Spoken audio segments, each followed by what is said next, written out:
Allez, on continue avec les Sagittaires. Bienvenue à vous les Sagittaires. On va aller voir un petit peu, on va aller faire un état des lieux du dernier cycle lunaire passé. Voir un petit peu quelles ont été les énergies générales pour vous et puis dans quel état elles vous laissent. Super, si ça sort comme ça, c'est que ça a dû être sympa. Allez, pour les Sagittaires. Oh, bon, ma foi. Il y a vraiment un grand besoin de changement là pour la plupart d'entre vous. Un grand besoin de liberté, un besoin de compréhension, il y a vraiment,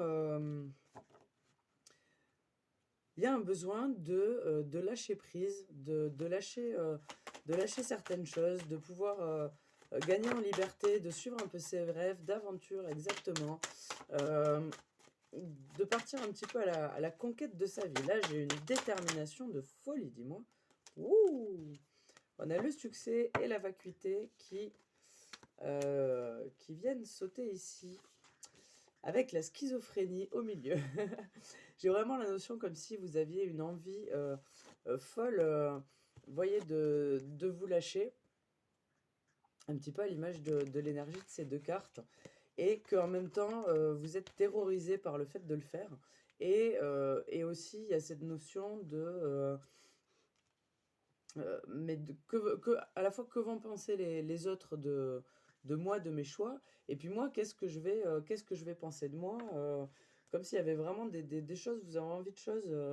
Vous voyez, j'ai la fête aussi, là, vous avez envie de profiter, de lâcher le contrôle, de vraiment vous laisser guider par la vie, et en même temps, vous avez peut-être jamais agi comme ça, et du coup, vous comprenez pas trop ce qui vous arrive. Voilà, on a le contrôle qui revient, il y a quand même un gros besoin de contrôle. Beaucoup de mal à suivre le courant.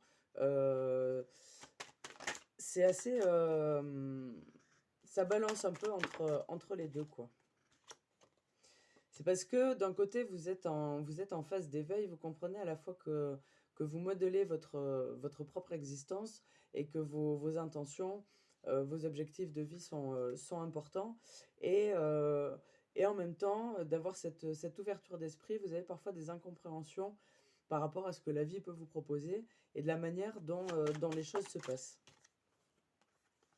On vous dit c'est normal, c'est divin, ok, très bien. Bon, voilà un petit peu pour l'état d'esprit les compréhensions de ces derniers cycles. Donc, vous vous y retrouvez ou pas, ça résonne ou pas, dans tous les cas, vous ne prenez que ce qui résonne, avec sagesse. Allez, on va aller voir maintenant quelles sont les énergies que vont vous apporter cette nouvelle lune, ce nouveau cycle, ces nouveaux cycles, puisque il y a plusieurs cycles qui commencent un petit peu en même temps, et c'est assez intéressant. Alors, pour ces messieurs dames sagittaires, nouvelle lune du 1er février. Allez, bim.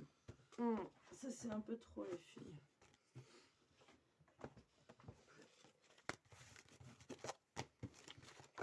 Une par une, c'est bien aussi. Bon. Non, une par une.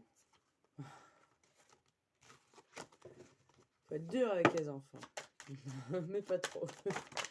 Ils en font quand même que à leur gueule. Alors.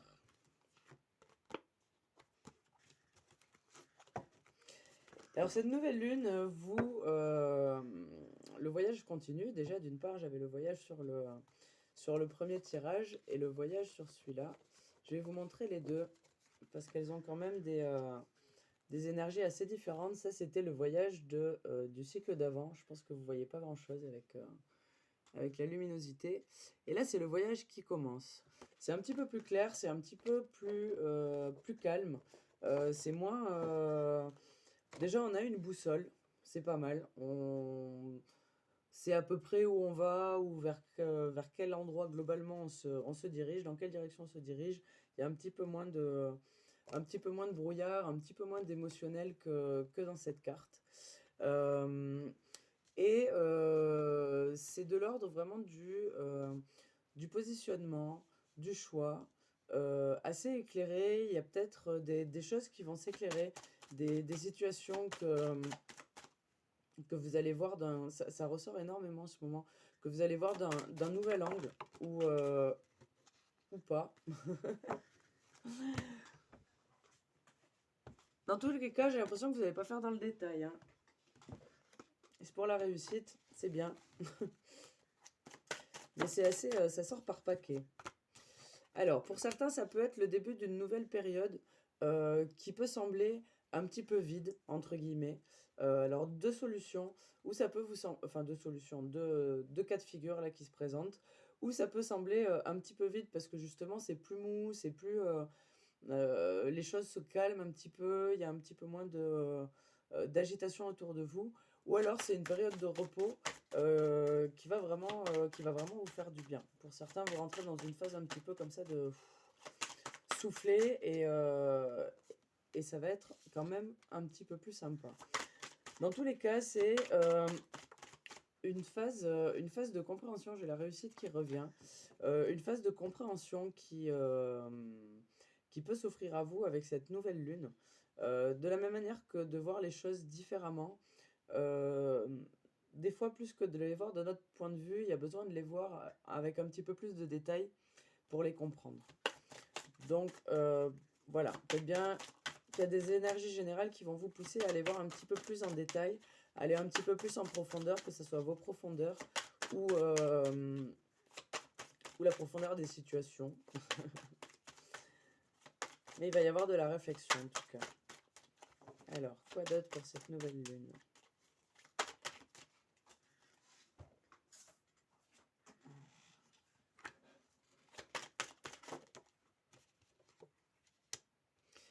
Il peut y avoir pour certains des contrats qui se terminent ou des signatures de papier en lien avec des choses qui prennent fin.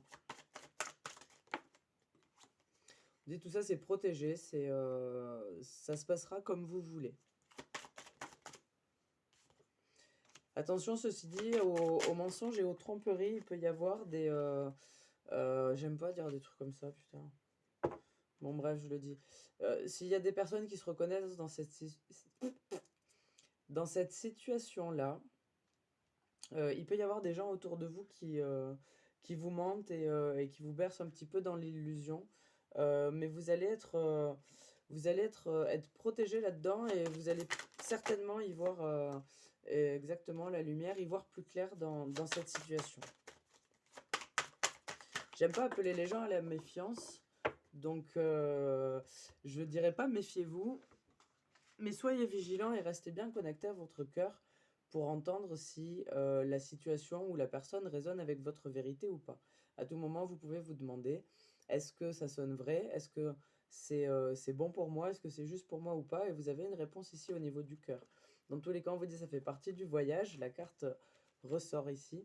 Ça fait partie du voyage et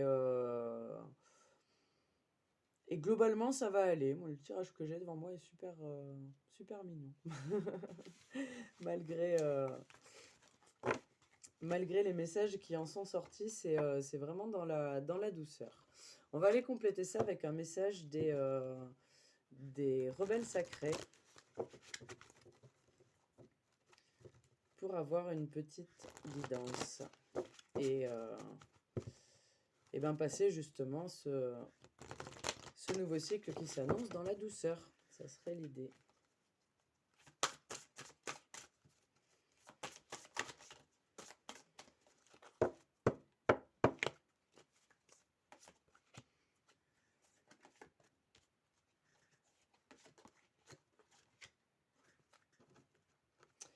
Ici, on a après la tempête, se libérer des allégeances et la sagesse féminine. Ici, on nous dit qu'on a plusieurs forces en nous, une multitude de potentiels. Une des plus puissantes est une dualité que je mets dans la même case, qui est le masculin et le féminin divin, qui est pour moi rien d'autre qu'une échelle, comme beaucoup de dualités, dans laquelle on se déplace un peu plus vers le féminin, un peu plus vers le masculin, etc. Et, et ici, on nous dit vraiment que les deux sont, euh, les deux sont complémentaires, c'est-à-dire que l'équilibre n'est pas forcément d'avoir, alors je le vois comme une échelle, mais on peut le voir comme des jauges, n'est pas forcément d'avoir le masculin et le féminin au même niveau. L'équilibre, c'est de pouvoir aller au plein potentiel du féminin et au plein potentiel du masculin. Si bien que sur une échelle, alors je ne peux pas la faire très grande parce que j'ai pas beaucoup de recul et vous n'allez pas m'entendre, mais sur une échelle, si on a le féminin ici et le masculin ici, on peut être à la fois dans l'un et dans l'autre. Le tout, c'est pas d'être dans l'excès que dans un ou que dans l'autre. Cet équilibre-là, il est justement dans le mouvement, si on le remet en jauge, dans le mouvement de pouvoir disposer de son plein potentiel féminin et de son plein potentiel masculin. Donc déjà, cet équilibre, ça peut parfois créer des tempêtes en nous et à l'extérieur, où on a du mal de trouver l'équilibre entre les émotions et comment on crée ça dans les actions, l'intuition, la matière, etc. C'est des choses qui sont à la fois opposées et tellement puissantes quand elles bossent ensemble, en fait. Du coup, là, on nous dit que cette sorte de tempête, que ce voyage, en fait, parce que ça rapporte au voyage que vous vivez, ce voyage peut des fois être aussi bien très calme et puis vous demander plus de ressources à un moment ou à un autre. Dans tous les cas, vous avez ces ressources-là et pour ça, pour pouvoir les avoir en plein potentiel, il faut se libérer des allégeances, c'est-à-dire qu'il faut se libérer déjà d'une part des fausses croyances qu'on peut avoir, que ce soit par rapport à la spiritualité, au développement personnel ou plus largement à la religion, à la société ou aux convictions de base. Se libérer des idées reçues, se libérer des jugements, se libérer des blessures. Il y a énormément de libération à faire avant d'avoir ne serait-ce qu'une once de plein potentiel de quoi que ce soit.